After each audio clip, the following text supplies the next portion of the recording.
Bonjour, M. Kearney. Bonjour, Christine. Ça va bien? Bienvenue. Très bien, merci. Merci. Oui. Alors, on aimerait que vous nous parliez de votre parcours.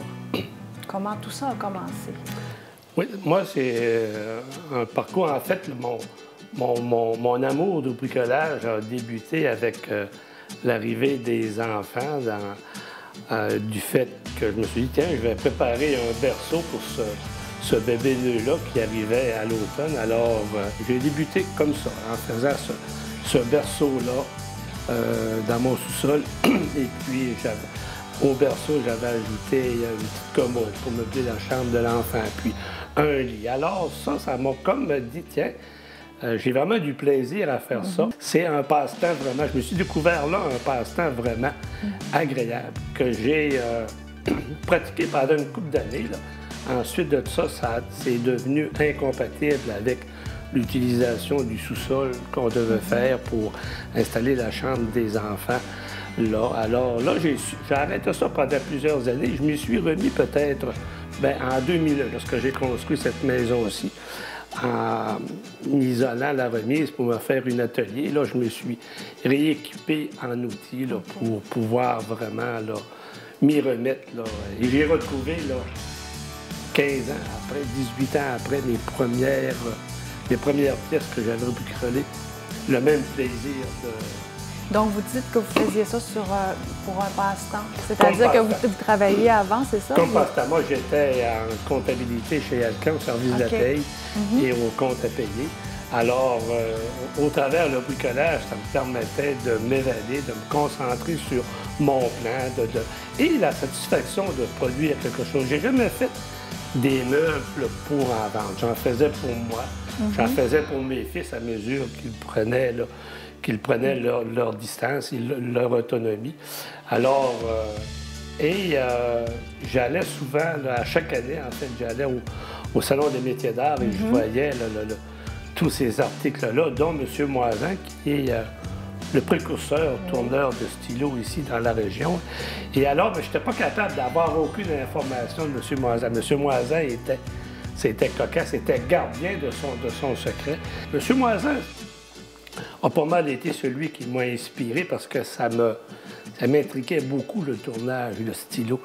Et je voyais ça comme quelque chose d'impossible à atteindre.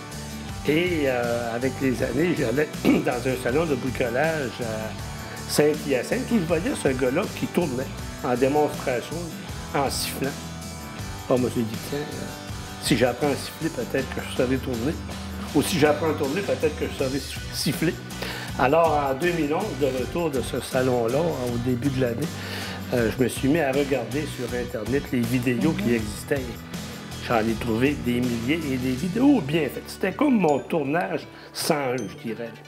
Alors, quand je me suis senti prêt, je suis allé m'équiper pour les différents outils requis pour ça. Un inventaire de blocs de bois dédié pour le tournage de stylo, un inventaire de pièces mécaniques aussi. Et là, ça a été essai-erreur. Donc, c'est comme ça que depuis 2011, j'ai commencé surtout le tournage de stylo. Et là, avec le temps, j'ai rajouté d'autres pièces, des poivrières, différents articles de cuisine. Et puis, j'ai rajouté des planches à fromage. Ça, c'est les planches à fromage. C'est récent. C'est ça, exactement. Là, je retouche plus. C'est plus de l'ébénisterie, je dirais, que du tournage. Mais c'est tout le temps dans le respect des différentes essences de bois. J'utilise aucune teinture. Les bois sont tellement riches en couleurs que j'ai pas besoin d'appliquer aucune teinture. Alors, c'est juste le mariage pour les planches. Entre autres, le mariage de différentes essences de bois qui donne la beauté à la pièce.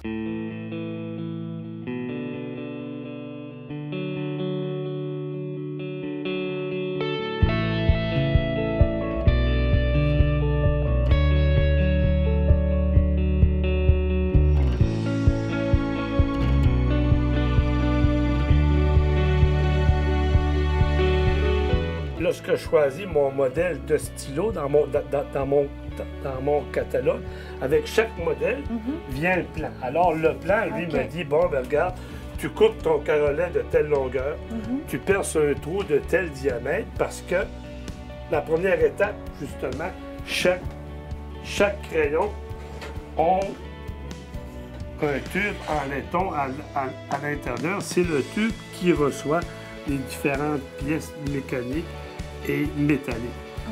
Okay. Et ça assure comme ça la solidité du crayon. Alors, la première étape, c'est de le tailler à la bonne longueur, telle que spécifiée par le plan, de percer le bon diamètre requis qui va pouvoir recevoir les différentes pièces.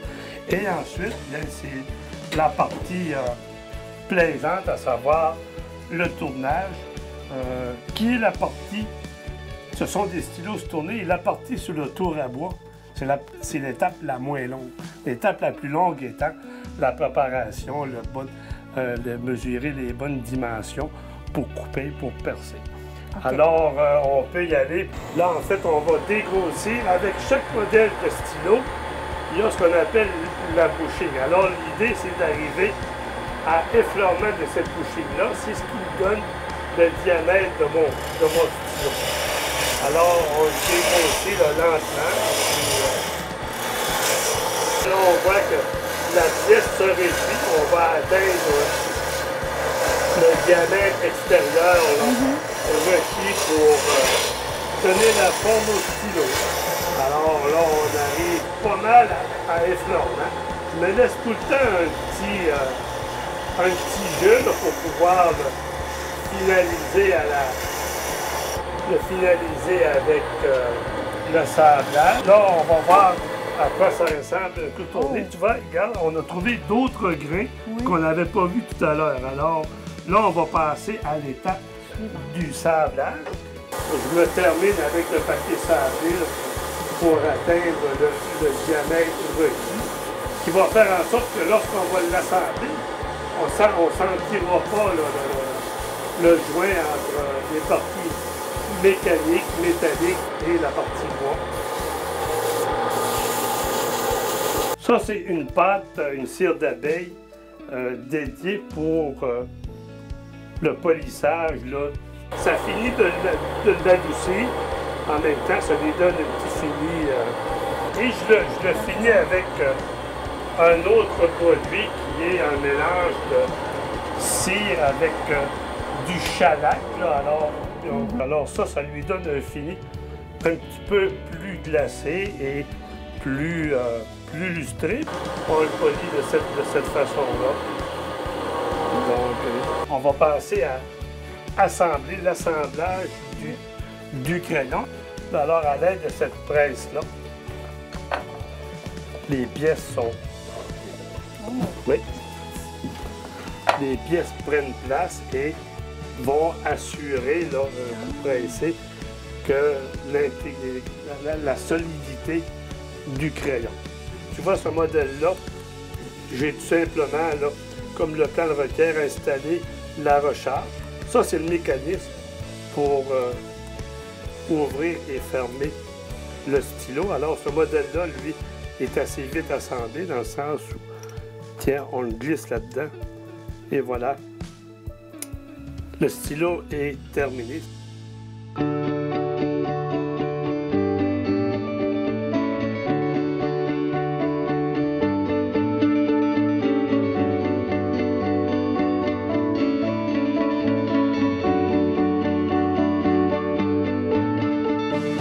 J'essaie de me garder un inventaire de plusieurs modèles, tant le stylo conventionnel, il y a des crayons mine là, sur l'étage du haut, il y a les stylets pour utiliser sur les écrans tactiles, stylets qui sont un bout stylet, un bout stylo. Alors, il y a une variété de plumes fontaines, une variété de crayons mine. Il y a des stylos à thème aussi, là, qui représentent l'activité. On retrouve un thème comme pour par exemple le drapeau les du couleurs du Saguenay-Lac-Saint-Jean. On a un thème pour le cycliste, l'équitation. Alors, il y a vraiment une vaste gamme. Là. Il y en a pour tous les goûts. Alors, au stylo, j'ai rajouté ensuite de ça des nouveaux produits pour encore là, augmenter la variété, tant dans les moulins à poivre, moulin à sel conventionnel que le moulin à poivre rustique de par son mécanisme apparent. Alors, il y a vraiment une vaste gamme de produits, clochettes, Et articles de cuisine, là, les derniers mois, là, j'axe beaucoup sur les articles, différents articles de cuisine. Alors voilà, il y a plusieurs accessoires de cuisine, du couteau à pizza, cuillère à crème glacée, casse-noix, afin d'offrir là, une variété. Et dernièrement, j'ai ajouté là, différentes planches. Et encore là, il n'y a aucune teinture, c'est tout simplement le mariage de différentes essences de bois qui donne cette richesse-là à la planche. Il y a le bloc de boucher conventionnel qui est plus épais, qui est plus résistant au coup de couteau. Et il y a la planche là, à pain ou à découper plus conventionnelle. Et mis à part ici dans votre demeure, où on peut trouver vos produits?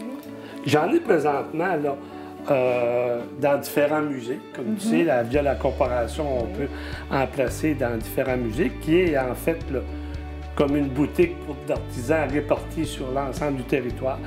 J'en ai chez Valérie Arsenault à la fabrique au Carré des Vis et j'en ai à Ville-de-la-Baie au Fantaisie de Marie. Qui, ces deux endroits-là, représentent, invitent certains artisans.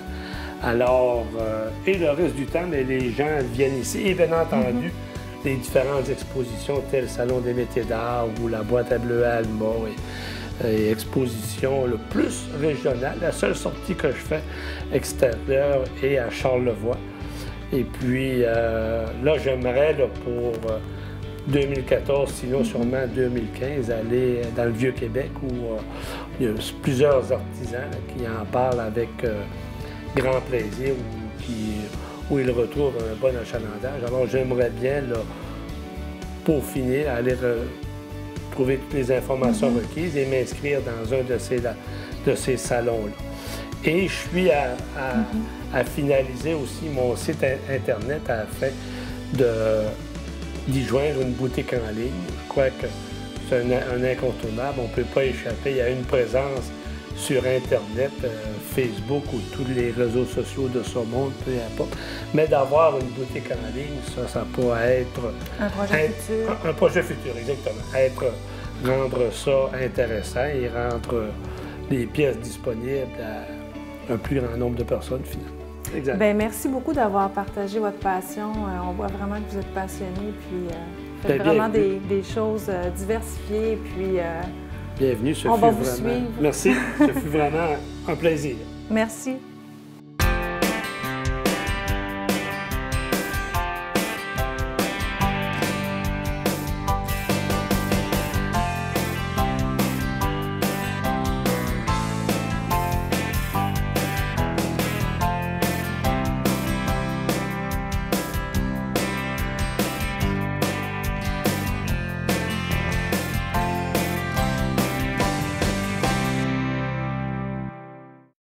Pneus Airgay, fier partenaire de la Route des artisans.